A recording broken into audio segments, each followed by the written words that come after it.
नमस्कार सांग माने जय जगन्नाथ श्रेयांशी कुकिंग वर्ल्ड को आपण मानकु बहुत बहुत स्वागत। आज आसंतु आमे बनेइबा मुग डाली डोसा। तापई हमकु आवश्यक सामग्री मु गोटे बाउल मुग डाली को गोटे घंटा पूर्व भिजई की रखीची। तापई किछि हळदी गुंड किछि लूण गंडे आंब कसिया अदा दरकार गोटे कंचा लंका और किछि भृषंग पत्र।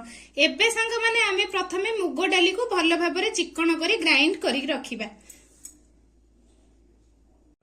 एबे सांग माने आमे गोटे मिक्सचर ग्राइंडर जार नहींचे तातरे मुग डाली आंब अदा किछि लूण स्वाद अनुसार हाफ चमच हळदी गुंड किछि भृषंग पत्र गोटे कंचा लंका ए सब को पकेइकी भलो भाबरे ग्राइंड करी रखिबा। एबे सांग माने मो मुग डाली को भलो भाबरे पूरा प्लेन करिकी ग्राइंड करी रखीची। याको मु दुई प्रकार प्रणाली रे डोसाटा प्रस्तुत करी आपनको देखैबी। ए मुग डाली रो डोसा को आपण उपवास रे भी करिकी खाई परिबे। आदरे पियाज रसुन रो किछि व्यवहार हेइनी तो ताकू जदी चाहिबे आपण आलू मसला स्टफिंग देकी भी पूरा डोसा भलिया मार्केट भलिया क्रिस्पी डोसा करिके हमें खाई परिबा। मु आपनको आज दुई प्रकार डोसा करिकी देखैबी।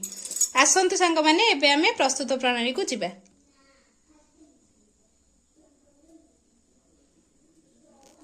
एबे हमरो गैस रे गोटे तावा भलो भाबरे गरम हेई सारिची। एबे बैटर टिकु दबा डोसा बैटर टिकु ताकु भलो भाबरे स्प्रेड कर दबा।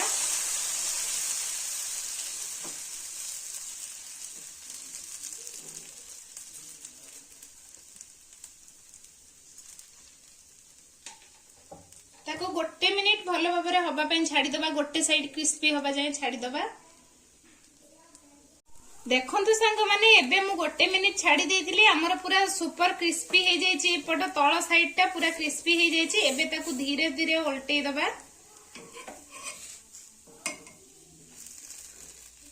एई भଳି भाबरे सब डोसा प्रस्तुत कर रखिबा।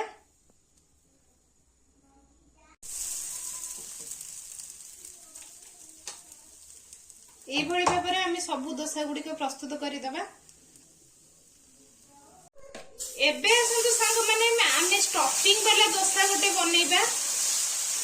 भलो भाबरे आगे बैटर टिको स्प्रेड करि दबा। तारपरे मु किछि गाजर को पूरा कोरिकी रखीची ताको दे दबा। ता ऊपरे किछि बीटरूट दे दबा। किछि पियाज दे दबा।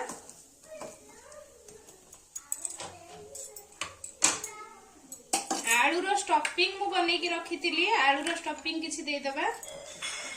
सांग माने आपन को जदी एई रेसिपी टी दरकार ताहले मते कमेंट माध्यम रे जणैबे। मु मो वीडियो रे अपलोड कर देबे। किछि टोमेटो केचप दे दबा।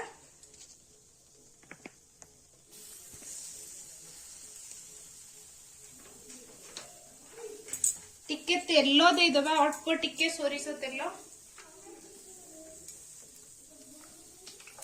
एबे ताकू गोटे मिनिट सेमती गोटे साइड पूरा क्रिस्पी होबा जाके ताकू छाड़ीबे। तापरे धीरे धीरे उल्टै दबा। एबे सांग माने हमरो गोटे मिनिट हेई सारिची।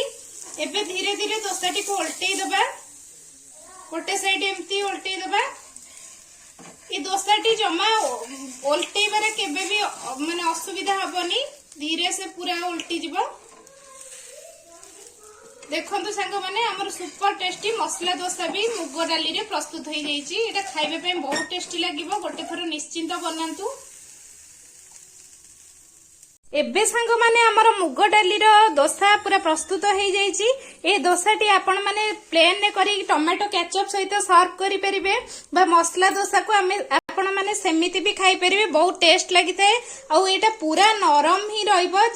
जदी आधरे आपण चाउल रो यूज करिवे ताहले टिके बहुत क्रिस्पी हबो। नले पूरा नरम नरम डोसा आपण माने खाई गोटे थरो निश्चिंत ट्राई करंतु। केमिति लागिला प्लीज मते कमेंट माध्यम रे जणांतु।